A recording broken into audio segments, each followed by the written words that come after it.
Dabā gājējs. Dabā gājējs. Atklāj un piedzīvo mežu podkāstā ar Kārli Taukaču Un Inesu Pučeku. Sveiciens dabā gājējiem. Lai kaut kur dotos, pavisam noteikti ir vajadzīgs ceļš, pa kuru iet, un par to arī šoreiz aprunāsimies. Tas šķiet it kā tik pašsaprotami no pilsētas asfaltētajām ielām aizbraukt kaut kur tālu meža biezoknī, atstāt auto ceļmalā un dabas skaņu pavadībā nodoties ogošanai, sēņošanai vai pastaigai. Un droši vien, ka tādos brīžos mēs pat neaizdomājamies par to, kā tad šis mežs ir kļuvis mums tik ļoti pieejams. Ik gadu Latvijā izbūvē aizvien jaunus meža ceļus, un to ierīkošanā tiek izmantoti arī ļoti inovatīvi risinājumi, piemēram, ceļš no koka pāļiem. Par meža ceļu izveidošanu, apsaimniekošanu un visu, kas saistīts ar to, es sarunāšos ar Latgales reģiona meža infrastruktūras vadītāju Māri Matisānu. Sveiks, Māri! Sveiki! Un vēl sarunā piedalīsies žurnālists, rakstnieks Maiks Kolieris. Viņš ir atsaucies meža ceļu vilinājumam. Viņš ir devies izpētīt un atklāt to, kur tad meža ceļi īsti aizved. Sveiks, Maika! Sveiks! Māri, vispirms man tev ir jājautā, cik tad kopumā vispār meža ceļi vai kilometri šobrīd ir Latvijas valsts mežu pārvaldībā? Cik liels ir šis ceļu tīklojums? Pat labam Latvijas valsts mežu tādā pārvaldībā, ko mēs uzskatām par meža ceļiem, ir apmēram 12,000 kilometri. Tas ir diezgan liels apmērs un katru gadu šis apjoms pieauga. Vai tev ir jau kaut kādas aplēses, cik jūs plānojat šajā gadā palielināt šo kilometru skaitu? Šogad ir plānots uzbūvēt 274 kilometrus meža autoceļa. Tas ir kā no Rīgas līdz Ventspilī un mazliet vēl, ne? Līdz Ventspilī ir mazliet tuvāk. Es pat teiktu līdz Zilupei. Līdz Zilupei. Pareizi, tu taču esi no Latgales, tu zini, cik tāls ceļš mērojams no Latgales puses līdz Rīgai. Tas ir katru mēnesi ir izbaudāms, pasākums. Maik, man tev ir jautājums. Cik ilgi tu dzīvo Latvijā un cik ilgi tev ir pazīstams tas Latvijas mežs? Es dzīvoju Latvijā jau gandrīz 17 gadi, un 17 gadi es esmu iepazīst ar Latvijas mežu. Tas ir principā viens no iemesliem, kāpēc es nāku Latvijā, jā. Ja tev patīk mežs? Jā, es esmu meža cilvēks, mežnieks. Meža cilvēks, tas ļoti skaisti skan. Bet ja tā salīdzina ar mežiem Anglijā, es saprotu, ka tur tie meži ir krietni mazāk nekā šeit, bet vai arī tur tā ceļu infrastruktūra? Tehniski es esmu no Anglijas meža. Arī tas ir tas Forest of Dean, no Dīna meža, bet ļoti, ļoti maz salīdzinot ar Latvijas plašu meži. Un kamēr es esmu Anglijā, es domāju, ka kaut kas šeit ir nepareizi. Kas tas ir? Kas tas varētu būt? Un es zinu tagad, ka tas ir, kur ir koki. Kur ir koki? Man vajag koks. Tad tā nepareizā sajūta ir tas, ka tur nav šo mežu koku, tā dabas klātbūtne tik liela kā Latvijā. Jā, un jo varbūt tāpēc arī tur ir kalni, bet kalni ir bez kokiem. Šeit mums nav lieli kalni, bet visur ir koki. Visa direkcija ir koks. Un kad jūs redziet horizonts, un līdz horizontam nav vai tikai 3 vai 4 koki, tad tas ir pilnīgi atšķirīgi no šeit. Es saprotu, ka tu esi izstrādājis tādu kā nelielu ceļvedi gan vietējiem pastaigu tīkotājiem, gan arī turistiem par mežu ceļiem. Ja? Jā, meža ceļi man fascinējoši, bet kādreiz es braucēju par meža ceļiem vai blakus meža ceļiem. Un es domāju, vai es tur varu braukt, vai tas ir aizliegts, vai tikai strādniekiem, vai tikai cilvēki ar dokumentiem var tur iet. Un es gribētu rakstīt kaut ko, lai mēs sapratīsim, ka ir iespējams tur iet un braukt un atpūsties. Tas ir resurs, kas ir mums visiem. Tātad tev it kā no sākuma tie meža ceļi ir mazliet biedējoši, jo tu neesi... Jā, vai tas ir industriāla zona, vai tas ir valsts meži arī, vai tas kādi ir vai īpašs status ir vajadzīgs.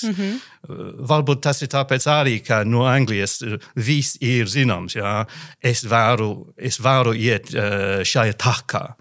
Jo tas ir National Trust vai nacionālais galmaliņš. Bet kādreiz šeit Latvijā nav skaidrs, ja jūs nesat latvietis vai latviete. Tad, respektīvi, tu gribēji gan pats izpētīt, gan arī citiem parādīt to, ka tie mežu ceļi ir ikvienam pieejami un ka tie aizved pie skaistiem galamērķiem. Jā. Protams, ir vajadzīgs būt drošs un nav sākt uguns, kur uguns ir aizliegts, vai zināmī, ka ērces ir meža vai mežnieki strādā. Jā. Bet, principā, nav nepieciešams būt bailīgs. Tātad tu gribi iedrošināt cilvēkus doties mežā. Bet pirms mēs pie šī temata vēl atgriezīsimies, bet man gribas saprast, kā tad tie meža ceļi rodās mežā, kāpēc tie rodās. No vienas puses mums kā parastajiem sēņotājiem vai ilgotājiem tas liekas ļoti parocīgi, ļoti forši, ka šie ceļi ir. It kā vēl viens pilnīgi noteikti variants, kāpēc šie ceļi mežā ir, lai izstrādātu mežu, lai savāktu kokus, aizvestu, bet šiem meža ceļiem ir arī vēl citi pielietojumi, vai ne, Māri? Vai tu varētu mums izskaidrot, kāpēc vēl ir ļoti labi, ka mežos ir ceļi? Principā, ja mēs tā skatāmies, meža ceļi. Meža ceļi ir kas?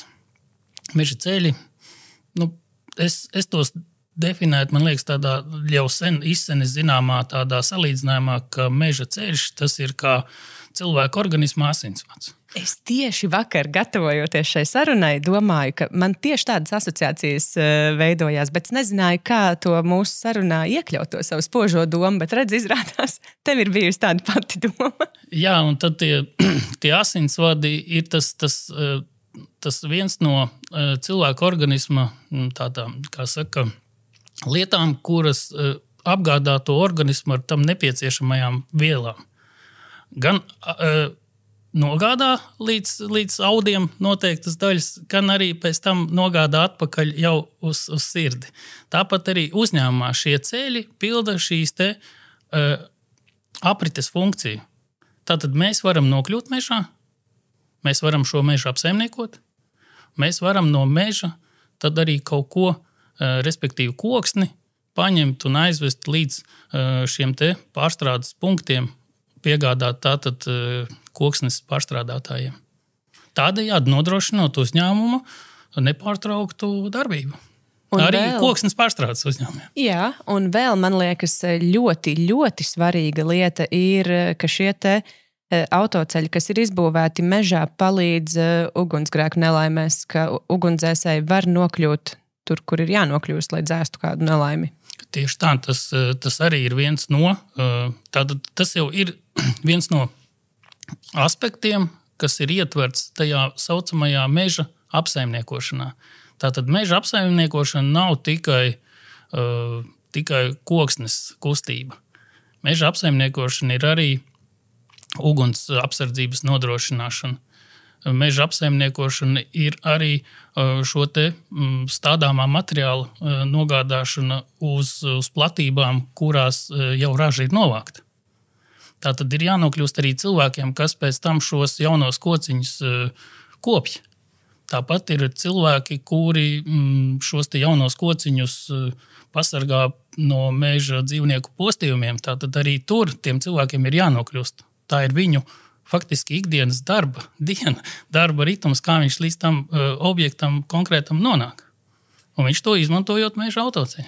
Runājot par šiem te autoceļiem mežā, es esmu pamanījusi, ka kaut kādās vietās tie ceļi ir Un tie ilgi tur ir, un ir jau arī vietas, kur tas ceļš ir bijis, un tad pazūd. Es saprotu, ka jums ir tāds ilglaicīgā ceļa projekti un īslaicīgāka ceļa projekti. Ja, tā ir? Es varbūt to definētu tā, ka ir meža autoceļi, kas ir tātad būvēti uz, kā saka, nevis ilgtermiņa lietojumu, bet vienkārši viņš ir uzbūvēts. Un meža ceļu parasti uzbūvē ne jau priekš viena gada izmantošanas vai 2 vai 3. Tas ir tā ir investīcija, ilgtermiņa investīcija ilgākam laika periodam, līdz pat 100, 200 gadiem var gadīties, ka pēc gadiem 200 pa to pašu ceļu tāpat turpināsies šī te meža apsaimniekošana, šīs te meža ceļš tiks izmantots, lietots. Jā. Savukārt par tiem īslaicīgiem meža ceļiem tur tās uzņēmumā mēs saucam par koku vairogu brauktuvēm. Jā, pastāsti lūdzu vairāk, lai mēs varam vizualizēt varbūt prātā, kā tās izskatās. Jā, tas koka vairogu brauktuves sastāv no vairogiem, kuru ieklāšanas princips ir kā Lego klucīšus, kurus mēs savienojam, tātad guldot uz izlīdzinātas šīs te zemes virsmas un tādā veidā viņas savienojot, samontējot, lai viņiem nebūtu nobīts. Un tad šī koku vairogu brauktuve tiek izmantota koku materiālu transportēšanai jau ar autotransportu un šajās vājas nespējas augsnēs uz īslaicīgu lietošanu faktiski pārvietojas kokvedēju, kuru masa ir līdz 52 tonnām. Vai tas nozīmē, ka tāda veida ceļus priekš meža izvešanas jūs, piemēram, būvējat arī purvainā apvidū, vai ko nozīmē tā vājas nespējas? To var arī purvā, jā, bet nav tikai pielietojums tikai purvā. Tātad mūsu apsaimniekojumie meži ir arī, kur mums jāšķērso gāzes vads. Aha. Kā mēs zinām, tātad slodzi uz gāzes vada šķērsošanu, tātad atbilstoši tehniskiem noteikumiem mēs nevaram viņu šķērsot, jo automašīnas vai pievedēji traktori rada ļoti lielu spiedienu uz grunti, kas varētu ietekmēt, piemēram, šo te gāzes vadu vai jebkuru citu komunikāciju kabeli, piemēram. Ja?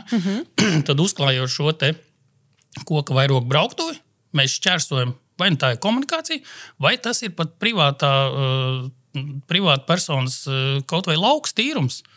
Un mēs šķērsojam, piemēram, ziemas apstākļos, kad šis zemnieks, piemēram, neizmanto savu tīrumu labības audzēšanai, vienojoties ar šo te privātu personu, mēs kādu laiku izmantojam, un pēc tam pavasarī šo koku vairogu brauktuvi noņemam.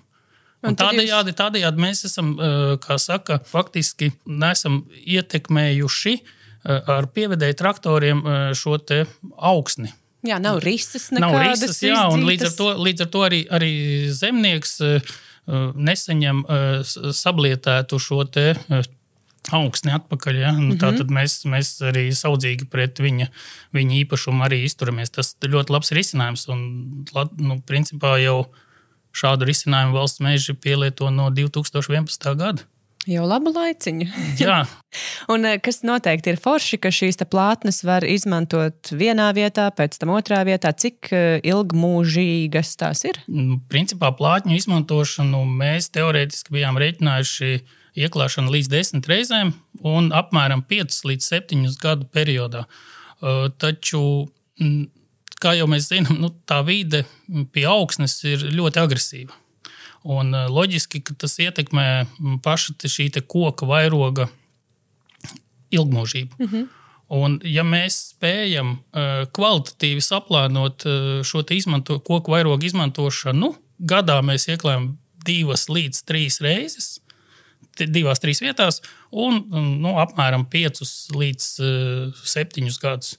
Līdz ar to tas ieklāšanas daudzums varētu objektu skaita ziņā būt arī lielāks. Taču mēs rēķinamies ar to, ka apmēram 5 gadus mēs viņu intensīvi izmantojam, tad 2 reizes gadā. Šie ir tie īslaicīgie autoceļi. Jā, tie ir īslaicīgas lietošanas koku vairogu brauktuves, un es viņus negribētu saukt par autoceļiem, drīzāk par īslaicīgas lietošanas koku vairogu brauktuviem. Jā. Koka vairoga brauktuvs. Jā. Nu tad jāpieķerās arī pie tiem ilglaicīgajiem ceļiem. Cik garš īsti ir tas process un kā jūs izlemjat, kurās vietās tad būvēt tos autoceļus, meža ceļus? Jā, tas tiešām process nav īss. Tas ir pietiekoši laikietilpīgs.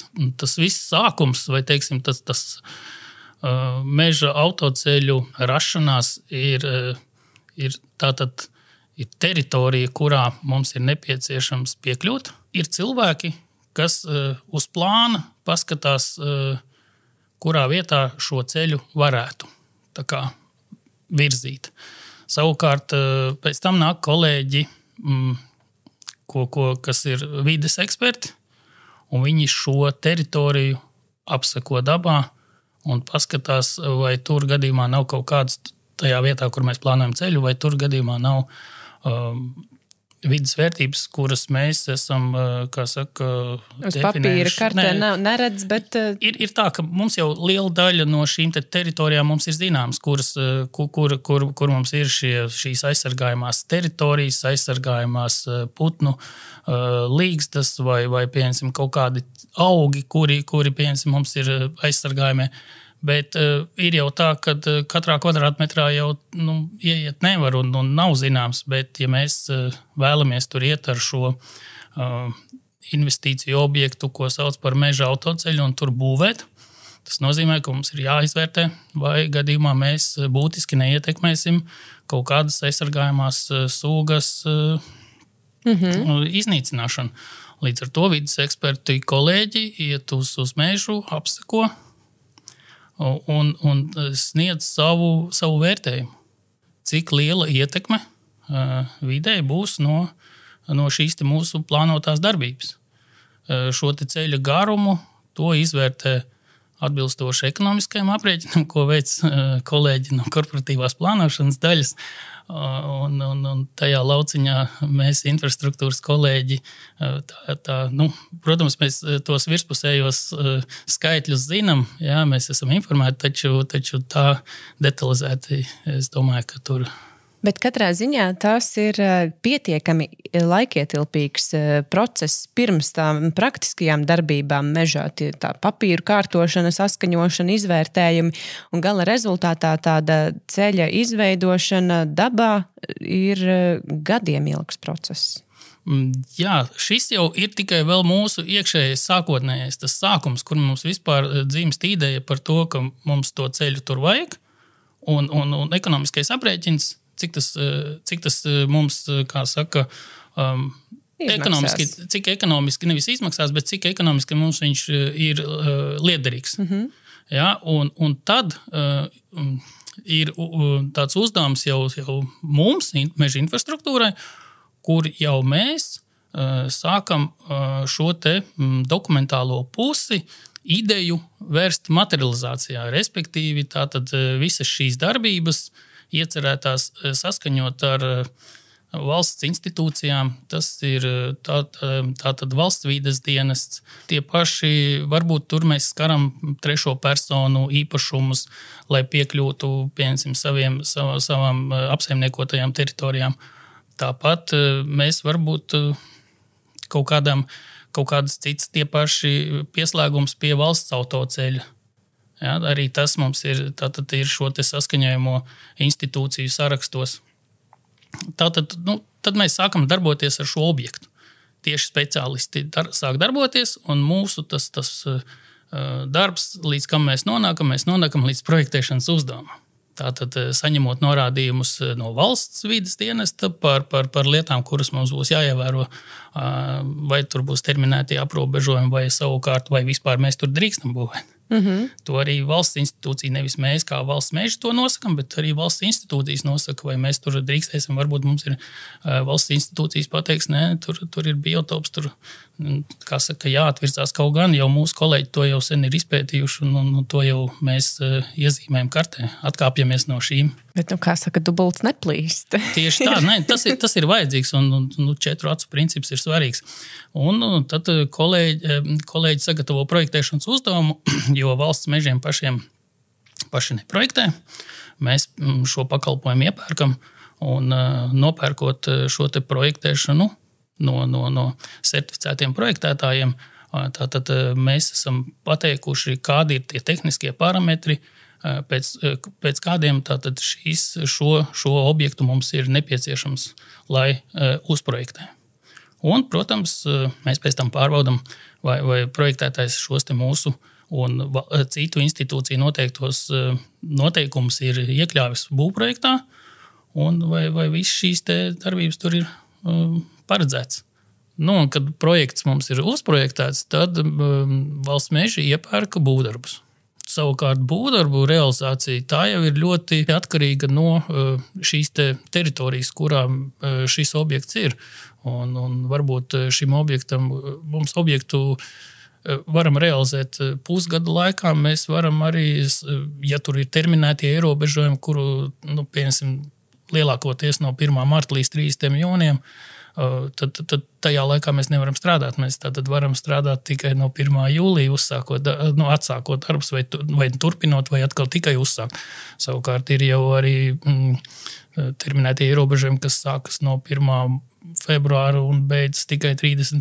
oktobrī. Līdz ar to šāda objekta, piemēram, realizācija mums jau prasa krietni ilgāku laiku, kas varētu būt līdz pat pusotram gadam kopējā laika nogrieznī. Līdz ar to tāpēc arī šīs ilgais laika termiņš no idejas līdz gatavam, kā saka, eksploatācijā lietojamam objektam, meža ceļam, ir 2-3 gadi. Man laikam jāsaka tāds kompliments gandrīz vai, jo laukos, kur es mēdzu aizbraukt, man ļoti patīk iet skriet pa meža ceļu. Pirmkārt, seguma dēļ, otrkārt, tie ceļi ir diezgan labi sakopti, jāsaka, labāk nekā dažai labai pašvaldībai izpļautās ceļmalas. Jūs ļoti rūpējaties par saviem meža ceļiem. Jā, kā saka, rūpīgs, kārtīgs un godprātīgs saimnieks, kurš rūpējas par sev nodotām lietām. Arī mēs rūpējamies par šo meža ceļu stāvokli. Tas ir šī meža ceļa ilglaicības atslēga. Ilgmūžības, es pat teiktu, jā.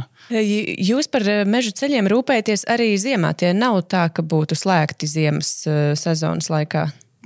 Jā, mums ziemas periodā mēs veicam sniega tīrīšanu uz meža autoceļiem, jā.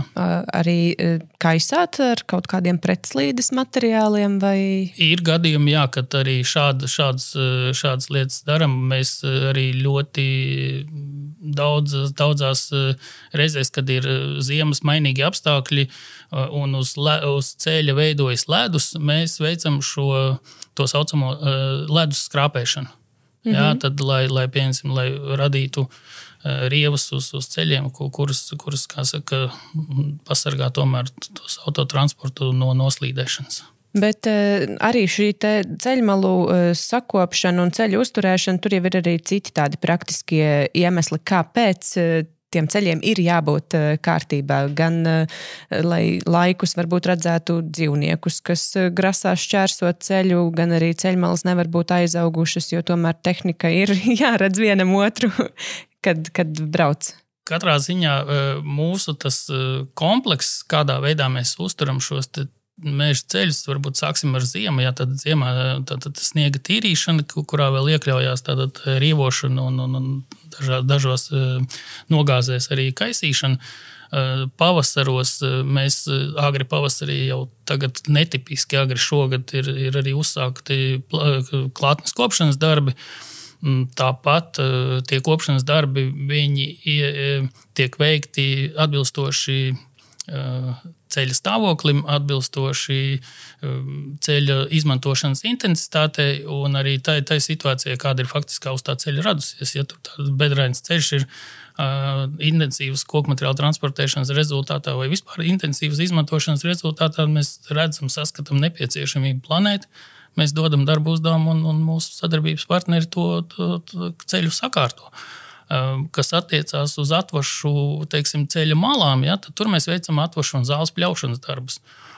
Jā, tās atvašu pļaušana, tas neļauj šim ceļam ieaugt kokos, līdz ar to ceļš vēdinās. Ceļa segums ir, kā saka, tomēr tam piekļūst arī gaisa plūsmas. Saules gaisma arī. Saules gaisma, jā, un piemēram, pavasaros vai rudeņos viņš tik ļoti nav izmircis. Jā, Maika, kāda ir bijusi tavējā pieredze dodoties pastaigās vai braucienos pa meža ceļiem?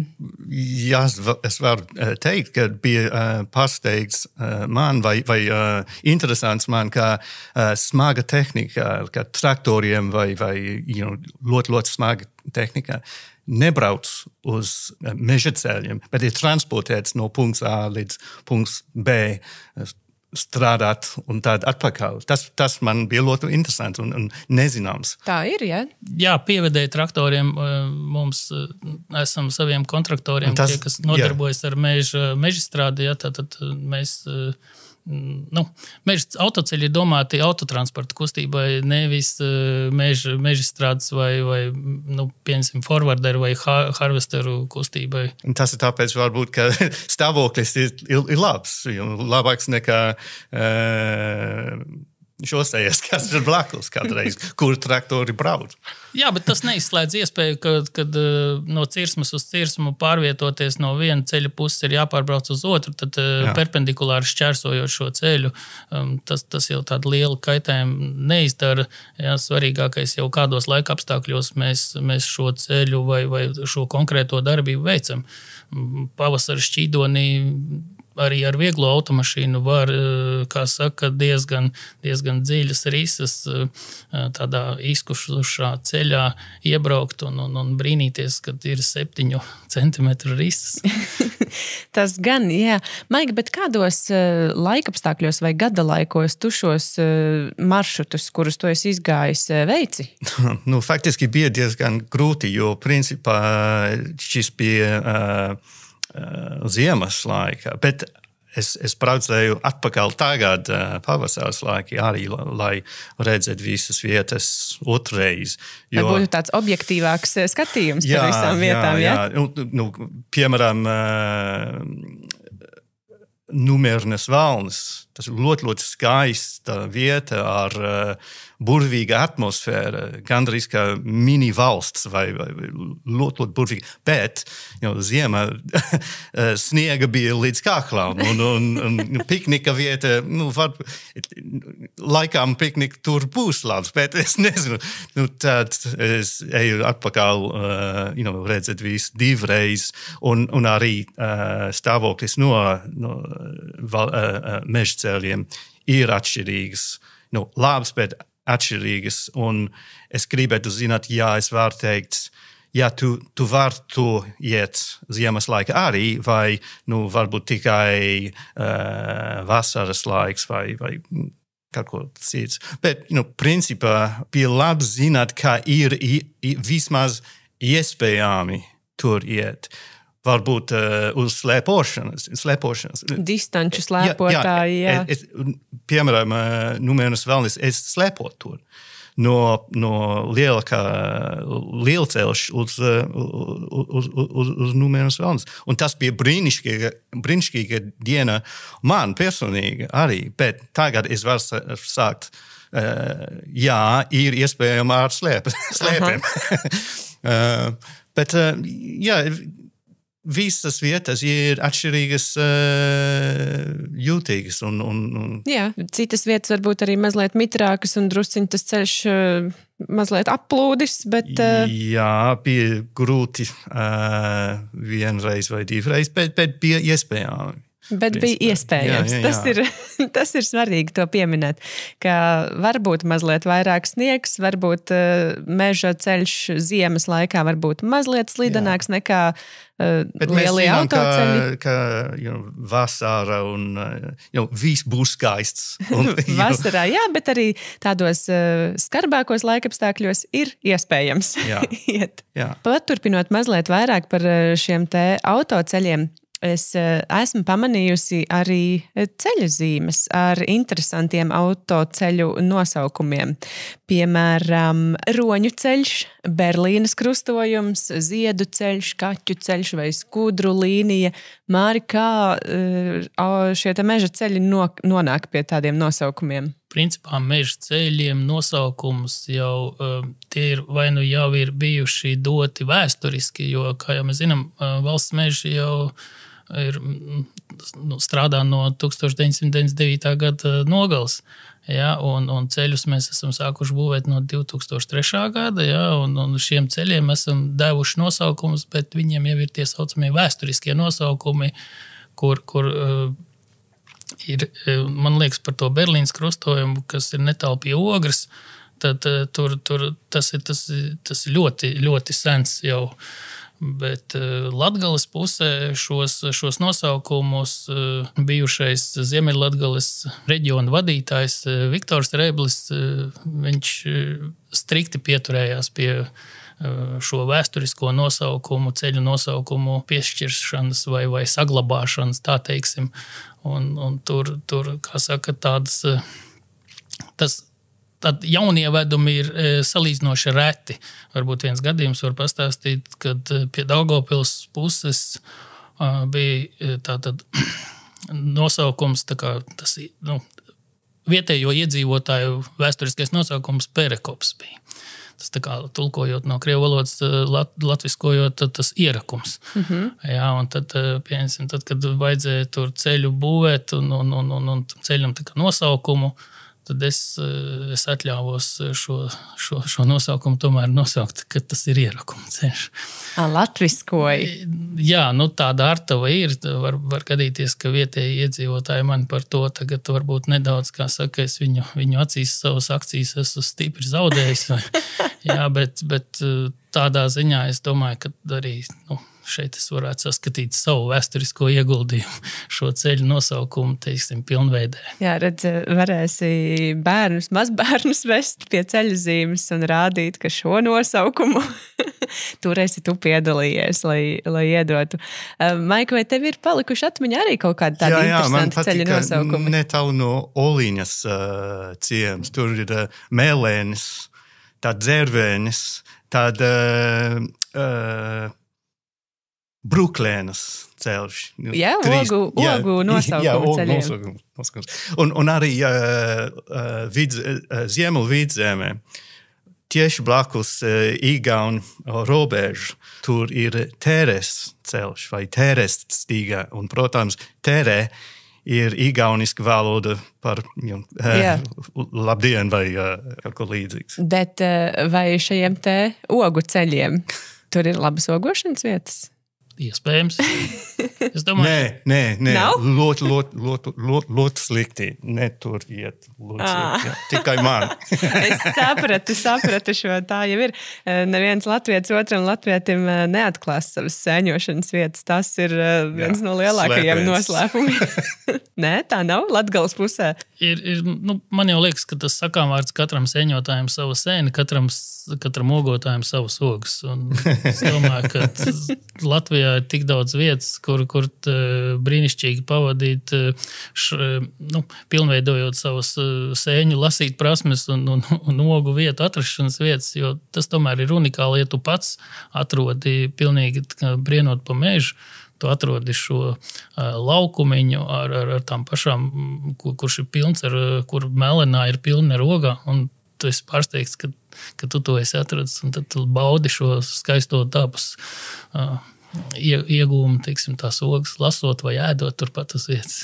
Jā, tas ir patīkams, tas pārsteiguma moments tajā brīdī, bet ir baigi forši arī zināt vienu vietu, uz kuru tu aizbrauksi un tu zini, ka tu dabūsi tur tās savas sēnes vai ogas, un tad tev tā gaileņa mērcīte sanāks vienai reizei. Bet baigi bēdīgi ir tad, kad kāds pirms tevis ir nolasījis tur visu. Tāpēc ir skaitām pantiņš, kad sēņotāji rītos ilgi neguliet, vāverīte, čaklas sieva, tās sēnes nolasīs. Pareizi, tā ir. Nevajag tajā sēņu un ogu sezonas laikā ilgi gulēt. Jādodas ir dabā. Un paldies Latvijas mežiem, ka mums ir ceļi, pa kuriem nokļūt līdz šīm te bagātībām. Mazliet paturpinot par šo te ceļu būvi, es saprotu, ka mēs izmantojam, ka mēs šajā lauciņā esam tādi ļoti inovatīvi. Piemēram, man ir ziņas par to, ka mums ir arī koka pāļu ceļš. Vai, Māri, tu varētu paskaidrot mazliet vairāk, ko tas ceļš īsti nozīmē, kā to būvē, kur tas ir? Jā, uz koka pāļiem balstīts meža autoceļš pavisam nesen tika uzbūvēts Vidzemē, Limbažu pusē. Tad tur tiešām šis risinājums, es domāju, ka tas ir šobrīd iespējams visticamāk, Latvijā viennozīmīgi tas ir pirmais šāda veida risinājums. Iespējams, tas ir pat varbūt vienīgais Baltijā, un ja ne pat arī, varbūt pat arī Eiropā, jo, teiksim, tas stāsts ir radies no tā, kad mēs sākotnēji uz vājas nespējas gruntīm vai uz posmiem, kurus mums jāšķērso, jo mežā jau nav tikai minerāla augsnes, ir arī šķērsojumi tādas slīkšņas vai purvainas vietas, kur šis kūdras dziļums pārsniedz tos pašus 2, 3, 4, pat 8 metrus. Ja? Tā ceļa tajā kopsakarībā tur kūdras dziļums bija izmērīts 4,5 metri. Un mūsu tradicionālā pieeja, kur jau mums bija pieredze, teiksim, Latgalē vismaz no 2015. gada, kur mēs tādas posmus šķērsojot izmantojām tātad koksnes klāju garan virzienā, sastiprināti baļķi, un tad ir šķērsvirzienā tādi mazākas dimensijas koki, lai veidotu tādu kā koksnes plostu, kuru mēs tātad sakārtojam, lai viņš būtu anaerobos apstākļos, kas nodrošinātu šī te koka tātad ilgmūžību, un tur viņš šajos bezskābekļa vidē viņš varētu saglabāties, savu noturību saglabāt līdz pat, es domāju, līdz pat 70-100 gadiem. Tad šāds posmiņš kalpotu arī tāpat kā parastais ilgmūžīgais ceļš. Jā, kā tāds ilgtermiņa ceļš, jā, un to varētu izmantot un braukt, tātad autotransports arī koksnes transportēšanai izmantojams. Un šādi te posmi Latgalē bija vairāki taisīti, bet šāds risinājums Vidzemē īsti neiederējās, vai tieši otrādi viņš nedeva to rezultātu, sāka grimt.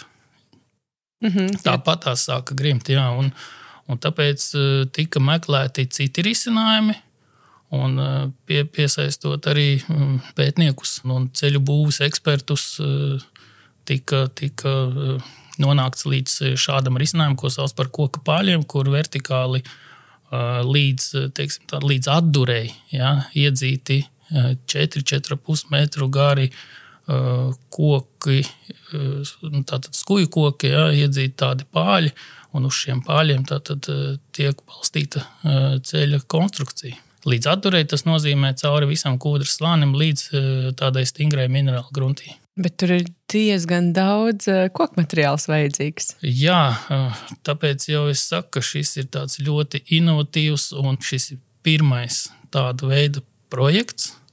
Šobrīd tas tāds liels izaicinājums, es domāju, arī uzņēmumam tas bija. Jau pieņemot lēmumu, ka tādu projektu realizēs, tas jau bija pietiekoši liels izaicinājums pieņemt tādu lēmumu. Bet tas ir arī kā tāda mācību stunda nākotnē. Paskatīties, kā tas strādās. Jā, un paldies iesaistītajiem, kur šobrīd tur uz šī objekta tātad ir salikti monitorēšanas iekārtas saliktas, uzstādītas, kas šobrīd sekos līdzi un tiek sekots līdzi šīm izmaiņām uz šī ceļa. Tas ir tāds liels, es teikšu, nebaidos tā vārda, liels zinātnisks projekts. Tas jau gandrīz gadu kalpo Latvijā kā normāls meža ceļš. Mēs viņu uzsākām jau sen, bet, teiksim, pabeigts un nodots eksploatācijā, man liekas, tas bija rudenī. Pagājušajā gadā rudenī, jā, tātad pavisam nesen. Šis man ir ļoti interesants un ir inovatīvs, bet arī vēsturisks, jo Venecija, Itālija ir izbūvēts uz lapēkles balķiem. ļoti, ļoti līdzīga situācija. Un ir interesants, ka nākotnē arī ir kaut ko līdzīgs. Venecija ir risinājums, ir ļoti līdzīgs kā šis vēsturisks eksemplārs. Un pilsēta vēl joprojām stāv. Jā. Tad ir pamats aizdomām, ka autoceļš arī. Jā, bet šis autoceļa risinājums un tā vieta, kāpēc tur tika šķērsos, tas tikai tāpēc, ka tika konstatēts, ka tā iepriekšējā vieta, kur šo ceļu vēlējās virzīt, tur bija konstatēta melnā stāķa līgzda. Tāpēc vajadzēja, kā saka, mainīt trases novietojumu. Trases novietojumu atrada citu vietu, un līdzinēji risinājumi nenostrādāja, vai, teiksim, viņi nebija efektīvi, lai šīs meža ceļš kalpotu vai būtu eksploatējams. Tāpēc šāds lēmums tika pieņemts. Bet cik garš ir tas posms, kas ir ceļš, kurš balstās uz koku pāļiem? Apmēram 500 metri. Bet vai tāds cilvēks ar neapbruņotu aci vai nezinātājs, ka tur apakšā ir koka pāļi, tas ceļš vizuāli kaut kā atšķiras no parastā ceļa, vai tas izskatās tieši tāpat? Jo man nav pilnīgi nekāda priekšstata, kā tas varētu izskatīties dabā. Jābrauc dabā. Uz Limbažu pusi meklēt koku pāļu ceļu, ja? Es domāju, pēc nosaukuma ievadot lietotnē ievadot šo ceļu nosaukumu, es domāju, ka mēs līdz tam varētu arī aizbraukt. Un ceļa nosaukums ir? Tēvgāršas ceļa turpinājums. Tēvgāršas ceļa turpinājums. Aha. Bija būvēts sākotnēji Tēvgāršas ceļš, tur viss bija labi. Maik, vai tu esi apmeklējis šo ceļu? Nē, bet vārds ir interesants arī. Vārds ir interesants, un tev noteikti ir jāiet papētīt, apskatīties, kā izskatās tas ceļš. Nākamā nedēļa izbraukšu to.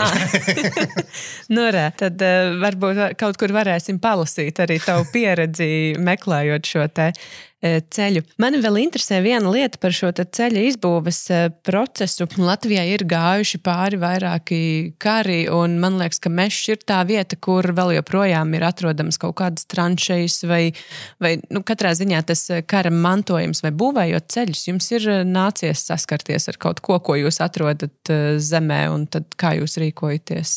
Ir vairākas vietas Latvijā, kur ir, piemēram, tas saucamais Krievu armijas mantojums, kur ir bijušas vecās armijas karabāzes, jā, tad tur tas varbūt lādiņu vai nesprāgušo lādiņu īpatsvars būs lielāks. Tas pats Kurzemes katls, es domāju, ka tajā teritorijā arī ir tās lādiņu iespējamības ir ļoti lielas.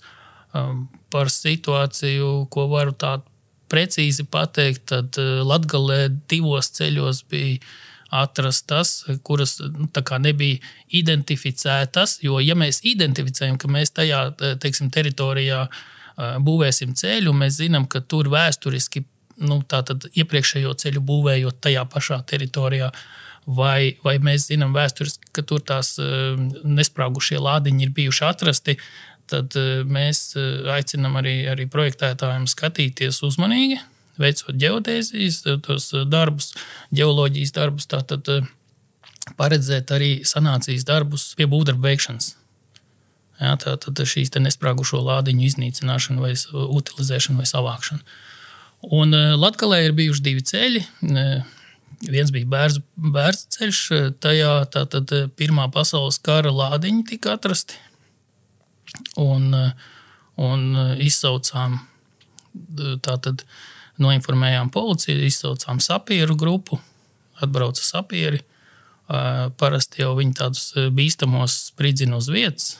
Tie, kas varbūt nav tik ļoti, kurus viņi var pārvietot, tad viņi, kā saka, uzmanīgi viņus sakrauj savā transportā un aizved uz noteiktām vietām, kur šie lādiņi tiek iznīcināti vai padarīti sabiedrībai nekaitīgi. Jā. Kā šī gadījumā veda prom vai spridzināja turpat uz vietas? Tātad katrā ceļā bija atšķirīgs tas risinājums. Vienā ceļā tātad spridzināja uz vietas, un tas ekskavatoris, kas to nesprāgušo lādiņu atrada, viņš pateica, ka viņš vairs šī objektā nebrauks un nestrādās. Bīstami tomēr. Jā, tas viņam tāds bija, laikam, tik emocionāls tas pārdzīvojums, kā saka, ka, jo viņš, laikam, arī redzēja to faktisko sprādzienu, kad notika tā iznīcināšana, ja, tad viņš bija tādu izteicis to vēlmi savam darba devējam. Savukārt Bērza ceļā tur tomēr sapieris sakrāva mašīnā un teikšu tā, kā rallija mašīna, viņi tā arī aizbrauc. Pa tiem izraktajiem kukuršņiem. Tas bija tā interesanti, ka šitos mēs jums nevaram atstāt, tu sakrāvi mašīnā, un tad mašīna pa lēkdamās pa tiem bedrēm aizbrauc. Tā īsti nesapratu, vai viņi tiešām ir bīstami, vai viņi vienkārši tikai pajokojās. Bet, ja reiz tu ieminējies par šo te manieri, kā brauc pa meža ceļiem, tad droši vien mums ir jāaprunājas noteikti arī par noteikumiem, kā šos meža ceļus mums katram izmantot, jo noteikti tādi ir. Noteikumi ir, jā.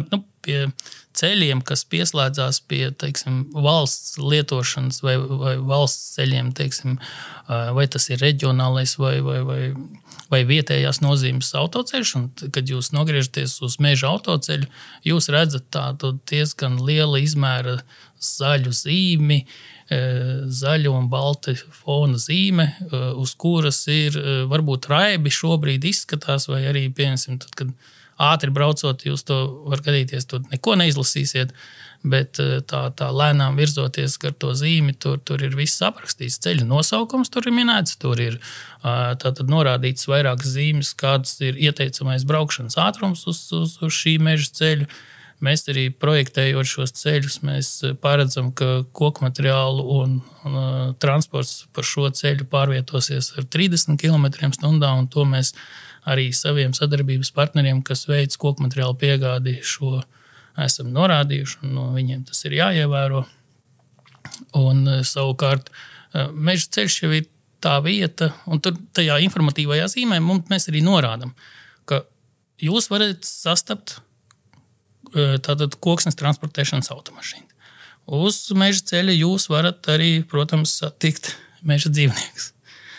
Tāpat jābūt informācija par to, ka nemēslot mežā. Tad ir telefona numuriņš, par ko zvanīt. Ja gadījumā kaut ko atrod, ja? Tur ir telefona numuriņš norādīts, piemēram, jā. Bet jebkurā gadījumā stāsts ir tāds, ka šajā ceļā var notikt saimnieciska darbība. Mhm. Ja, un ar to ir jārēķinās. Un tā rēķināšanās noteikti nozīmē to, ka tu nevari īsti atstāt to savu mašīnu uz šī ceļa tā, ka tai nevar neviens cits tikt garām. Tas jau būtu ļoti, es domāju, pat saprātīgi to nedarīt, jo mēs jau arī uz ielas pilsētā mēs taču nenoliekam mašīnu, kur pagadās. Uz meža autoceļa jau ir speciāls izveidots saucamās transporta izmainīšanās vietas. Tas tiek projektēts pārsvarā ik pēc 500 metriem, ja, un tad tajās vietās tur var atstāt to autotransportu, bet arī tā salīdzinoši uzmanīgi, tās izmainīšanas vietas ir domāts tātad, lai izmainītos šie kokvedēji.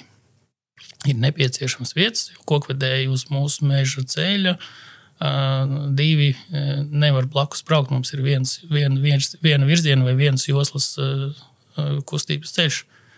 Un lai viņi samainītos, ir nepieciešama šīs izmainīšanās vietas. Tad ik pēc 500 metriem? Tas ir aptuveni. Tas nav tā strikti noteikts. Nebūs tā, ja jūs ar soļiem noiesiet, loģiski, ka nebūs. Būs varbūt 520 vai 485. Bet katrā ziņā gana bieži. Es esmu domājusi par to, kā uz šī ceļa varētu tiešām izmainīties ar kaut kādu lielo tehniku un cik tad tālu būtu jābrauc līdz tādai izmainīšanās vietai. Tad jau nav tik traki līdz kilometram apmēram un mazāk.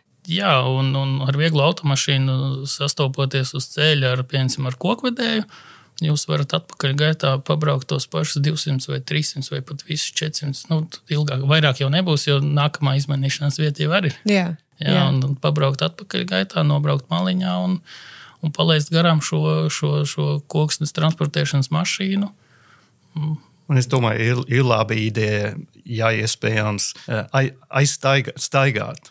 Pastaigāt un apskatīties. Pastaigāt, apskatīties, ja tas ir iespējams. Tas mans piemērs bija ļoti, ļoti interesants, un tas bija vajadzīgs arī kādreiz, lai redzēt, ka nav dublaini vai slīdēni. Varbūt jūs varat apstaigāt 100 metri atpakaļ, brauc 100 metri atpakaļ un brauc atkal. Jā, tas ir drošāks. Tieši gribēju tev jautāt, kā tādam meža iepazinējam, meža ceļu pētītājam, kādi būtu tie tavi praktiskie padomi, varbūt kādam autobraucējam, kurš grib pabraukāt pa ceļiem. Kas ir tie noteikumi tavuprāt, ko vajadzētu noteikti ņemt vērā? Braukt lēni un būt atvērt vīdē un klausīs. Kādreiz arī LVM darbinieki nāk un prasīt, ko jūs darīt, vai es varu palīdzēt. Un viņi bija ļoti palīdzējuši. Pretimnākoši, tādi. Viņi nezina, kas es esmu un kāpēc es tur biju. Bet viņi palīdz man, kā publiski locekļus. Tāpat droši vien, arī gadās to savu auto atstāt ceļmalā, jo braucot garām es pamanījis sēņu bariņu vai ogas, neaizstaigāt no tās mašīnas tik tālu, lai tevi nevar sasaukt, ja gadījumā vajag pabraukt malā, vai varbūt telefonu numuru atstāt logā, lai var sazvanīt un paprasīt, vai varētu to savu mašīnu iedzīt vietiņā, kur var izmainīties. Tieši tā, tas jau, teiksim, Pats labākais scenārijs jau būtu tā, ka tu atrodi vietu, kur tiešām tu novieto automašīnu, lai tu, paskatoties dažas stundas uz priekšu, ka tu netraucēsi. Jā, un ir arī nobrauktuves mums gan uz kvartālstīgām, gan tā, un ja tur, pieņemsim, šī nobrauktuve, to jau var redzēt, vai tur kāds autotransports ir nogriezies vai nav, tās pēdas paskatīties, un ja tur nav, tad tajā nobrauktuvē tu droši novieto automašīnu. Arī Latvijas valsts meža darbinieki šajās nobrauktuvēs citreiz novieto autotransportu, tad pa ceļu pilnīgi mierīgi pārvietojas jebkuri citi transporta līdzekļi, kuriem tajā brīdī ir vēlme vai ir nepieciešamība pārvietoties. Un tu, novietojot autotransportu, faktiski nekādīgi neietekmē viņu, pieņemsim, neierobežo viņu kustību. Un pat, ja tas ir, piemēram, nedod Dievs, meža ugunsgrēka gadījumā, tad tas viennozīmīgi tas ir ļoti pozitīvi. Es pati, protams, ļoti priecājos par tiem meža ceļiem. Kā jau es teicu, man ļoti patīk iet skriet pa tiem. Pirmkārt jau gan seguma dēļ, gan arī tās ainavas dēļ, kas zib gar acīm.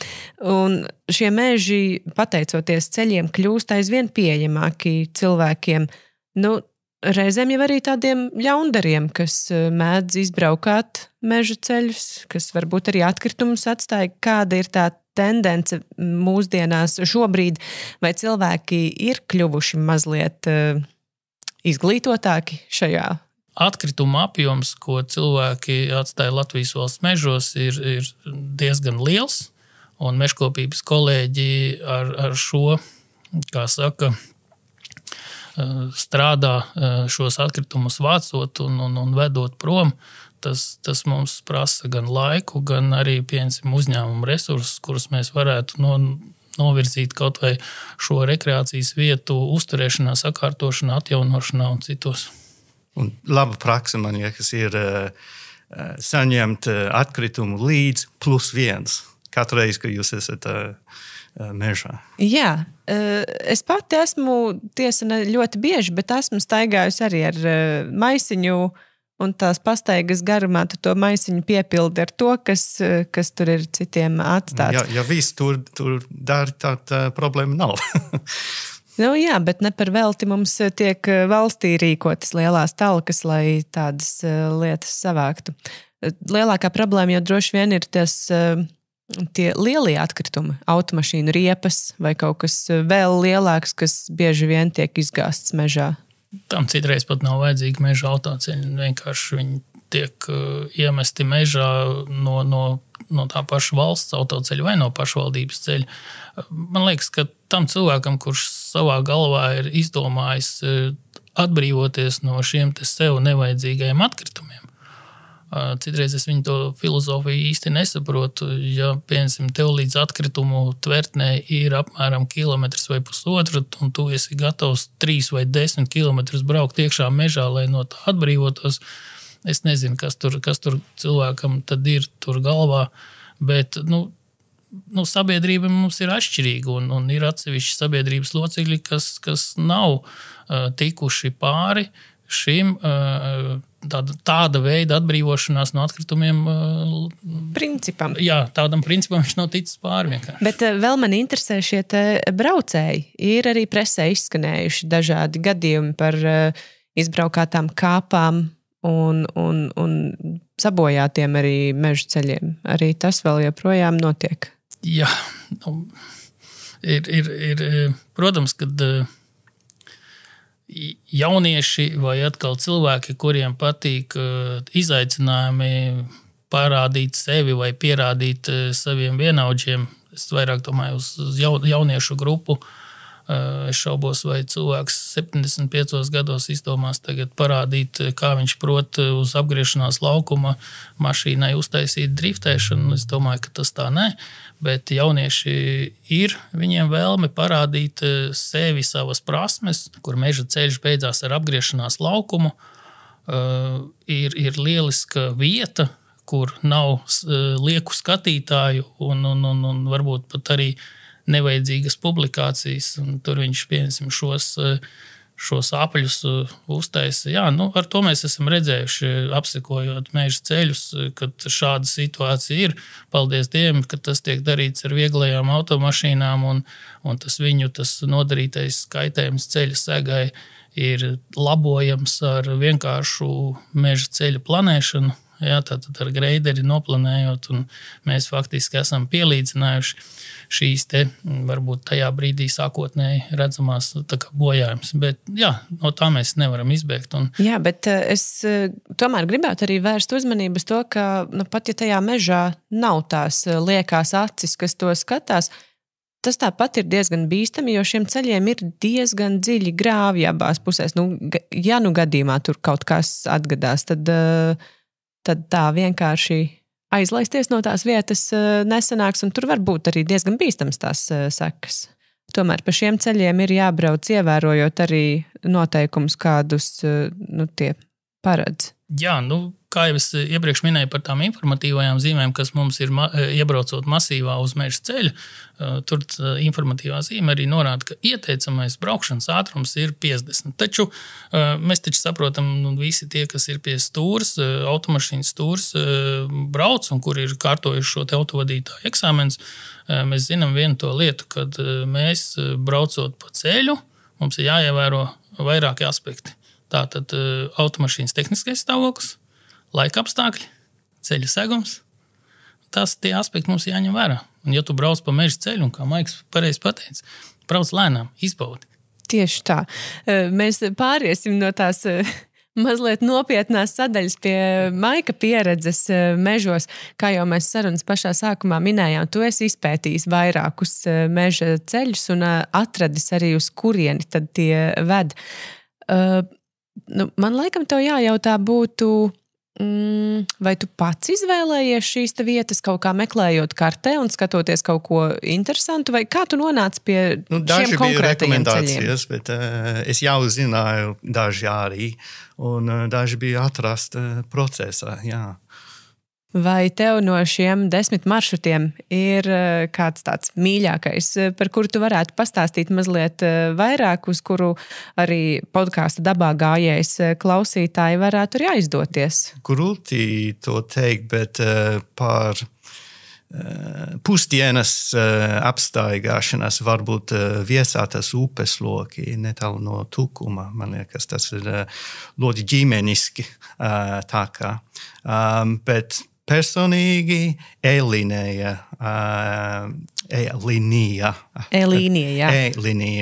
netālu no Valkas ir mans mīļākais. Tas ir ļoti plašs un darbs, LVM darbs turpinās. Un es domāju, ka šogad un īpaši nākamgad šis būs ļoti brīnišķīga un skaista vietā. Tas ir tas robežs, Ziemel Latvijas, Dienvidu Igaunijas stila meža, un tas man ļoti patīk, jā. Bet tā E-līnija ir tāds tā kā robežu ceļš. Tas ir ap 6 kilometru garumā, un ir krustojums vidē. Arī grūti pazūst paši sevi tur. Tad sanāk, ka tas ir tāds ceļš, kur tu ieteiktu doties cilvēkiem, kuriem ir bail pazust, jo šeit nevar apmaldīties šajā ceļa posmā. Jā, ir droši. Un principā meža ceļi palīdz to arī. Iemācīties orientēties mežā. Jā. Tu zini, ja es eju rietumu direkcijā no ceļš, tad nav grūti atrast ceļš, lai varbūt nevis precīzi uz jūsu mašīnu vai kempingu, bet virzieni ir zināms. Jā. Kas vēl gan šajā ceļa posmā ir tāds acī tīkams, apskatāms, vai visi šie maršruti, kurus tu esi apskatījis, tie aizved pie kaut kādām piknika vietām vai pie kaut kādiem dabas objektiem? Lielākā daļa no tiem ir vietas, kur jūs varat piknikot vai peldēt arī kādreiz, piemēram, Aizupju valks, kamēr es biju tur, tad bija studentu grupa jau, un viņi peldēt un grīlēt un partijot. Pavadīja tur vasaras dienu. Jā. Tad tas bija vasaras laiks? Šis bija pavasara laiks. Agrā pavasarī, redz kā.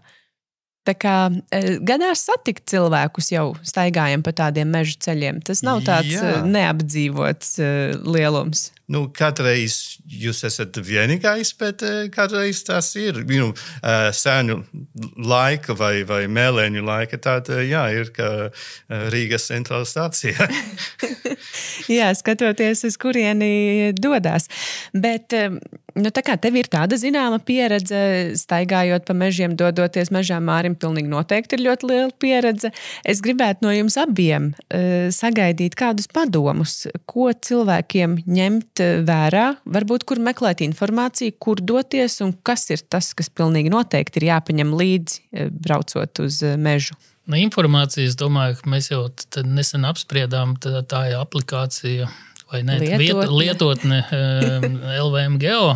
Tas būtu tāds viens no labiem priekšnosacījumiem, kur mēs varētu, kā saka, ļoti labs kartogrāfiskais materiāls, kur tu, kā saka, gan savu šā brīža atrašanās vietu, gan uz kurien tu vēlētos arī nokļūt. Manuprāt, tas ir labāks nekā Google Maps. Pilnīgi noteikti. Es arī esmu izmantojusi, jā. Tas būtu viens. Otrs, tomēr nodrošināties ar apziņu sevī, ka to, ko tu esi atnesis, to arī aiznes. Un, kā Maiks teica, +1 paņem līdzi, jāatrodi. Jā. Ļoti ceru, ka ne, jo netīrs jau nav tikai tur, kur nemēslo, nevis tur, kur satīra, bet arī tur, kur nemēslo. Ja? Tātad tīrs ir arī tur. Ja? Un tad mums ir jāsaprot tās lietas, kad ugunsbīstamajā periodā loģiski mēs, kā saka, ievērojam uguns drošības noteikumus, nekurinam neatļautās vietās tos ugunskurus un arī vispār nekurinam ugunskurus tur, kur tos nav, tur, kur tiem nav paredzētās vietas. Un, ja mēs vēlamies atpūsties, tad es aicinu tomēr izmantot šīs te Latvijas valsts mežu izveidotās rekreācijas vietas punktus. To nav mazums, tās ir diezgan daudz, un ejam dabā. Ejam dabā, baudam, daba ir skaista, un jebkurā gada laikā, starp citu. Tā gan, jā. Reizēm gan vienīgi cilvēkiem tie laikapstākļi ir tāds liels faktors, kas pasaka šoreiz, tā kā paliksim mājās. Bet, ja tiek tam pāri, tad ir visi ceļi vaļā. Tieši tā, un tas primārais jau sevi pārliecināt par to, ka tu to vēlies, kā saka, aiziet uz to mežu. Un tici man, iebraucot vai aizejot uz mežu, viss ir atkarīgs no tā, ko tu tajā mežā vēlies saskatīt. Ļoti skaisti pateikts no tavas puses. Maika, vai tev ir kaut kas papildināms? Varbūt kaut kādas tādas tiešām praktiskās lietas, ko ņemt cilvēkiem vērā? Brošūru. Noteikti, jā. Un praktiski ņemt līdzi vienmēr ūdeņu un es ieteiktu kompasu arī. Tu māki orientēties pēc kompasa, ja? Jā, tas, kaut kas slikts, vai baterija ir... Telefonam izlādēties var, jā. Tad kompas var palīdz jūs ļoti. Nu, vēl jau ir tie tradicionālie līdzekļi. Jā. Sūnas ziemeļos uz koka stumbru, vai tas tomēr nestrādā? Ir jāprot. Ir jāprot pazīt šīs lietas, un tas, kurš ir aktīvāks dabā gājējs, viņš, protams, arī rūpīgi iepazīstās ar to vietu, uz kurien viņš krasās braukt. Tas arī būtu. Priekšizpētes darbi ir jāveic. Bet, ko es gribētu aicināt, piemēram, tātad, esam saudzīgi pret to mežu, un saudzīgi esam pret arī to meža infrastruktūru, kas ir šīs te pašas ceļazīmes, tās pašas lietas, kas ir arī atpūtas vietas. Ja? Kā saka, tomēr var gadīties, ka mēs gribēsim arī atgriezties uz turieni vēlreiz. Ir patīkami, tad, kad tu atnāc, ka tur ir viss tīrs un kārtībā. Tieši tā, jā. Maika, tev ir vēl kādas lietiņas, ko tu gribētu pieminēt? Man liekas, ka ērti apavi ir arī viena no lietām, ko vajadzētu. Ja es varu runāt par to visu dienu, ja tu gribi. Bet, būs gudri. Būs gudri paņemt līdzi ērtus apavus, uzvilkt kājās. Jā, bet tas ir skaidrs, ja jūs nesat pilnīgs idiots skrien bez apaviem un es esmu Rambos vai kaut ko. Bet droši vien jau ir jāņem vērā laikapstākļi un jāģērbjas atbilstoši laikapstākļiem. Jā. Droši vien tādā mitrākā sezonā varbūt nevis savas skaistās baltās botiņas vai kaut kādus tādus mīlīgus pārgājienu zābakus, bet varbūt kārtīgi gumijas zābaki ir jāvelk kājās, ja grib pabrist pa mežiem. Tu ļoti pareizi pateici, tieši tā, ir jāapģērbjas atbilstoši sezonai un atbilstoši tam, kā tu jūties labi. Jā. Jo pretējā gadījumā, protams, tu jau vari uzvilkt balles kurpes, brīst pa tām sūnām un pa tiem melenājiem, tad, kā saka, dusmīgi lamāties uz visu apkārtējo pasauli, kad kaut kas tev nav ieteicis, tā kā vajag to izdarīt. Protams, mēs aicinām apģērbties tātad atbilstoši laikapstākļiem un to, kad mežā, ir viss. Tur ir čūskas, tur ir, kā saka, tās pašas vardes un citas lietas, un arī varbūt kāds susuriņš vai vēl kāds tur dzīvnieciņš, no kura var gadīties. Mēs paši vairāk sabīstamies, tāpat kā viņš no mums, bet svarīgākais ir tas, kad, kā es teicu, ko mēs tur īsti gribam. Ja mēs gribam vienkārši aiziet papiknikot, aizbraucot uz noteiktu atpūtas vietu, tad tad jau vari balles kurpēs. Nekas nav slikts. Bet ja mēs gribam vēl iet un pameklēt kādu sēni vai ogu, tad loģiski, vai tie ir labi pārgājienu apavi, vai tie ir gumijas abaki, kas kuram ir ērtāk. Galvenais, lai tie apavi ir ērti un apģērbs ērts. Kad Zviedri teica, nav slikts laiks, tikai neatbilstošs apģērbi. Tieši un tagad pavasarī ļoti, ļoti aktuāla tēma. Pēc meža apmeklējuma pārbaudiet savas drēbes. Tātad skatieties, varbūt ir kāda ērce un no tās lūdzu arī. Tas tomēr tā ir piesardzība. Jau ir pamodušās? Jau ir pamodušās. Agri gan? Mums agrs pavasaris. Jā, ņemiet to vērā. Ģērbjamies atbilstoši savam noskaņojumam un laikapstākļiem un atbraucot mājās pārbaudam drēbes vai gadījumā tajās nav kāda ērce. Paldies, kungi, jums par sarunu un paldies katram, kurš noklausījās šo dabā gājēju epizodi. Tiekamies kādā citā.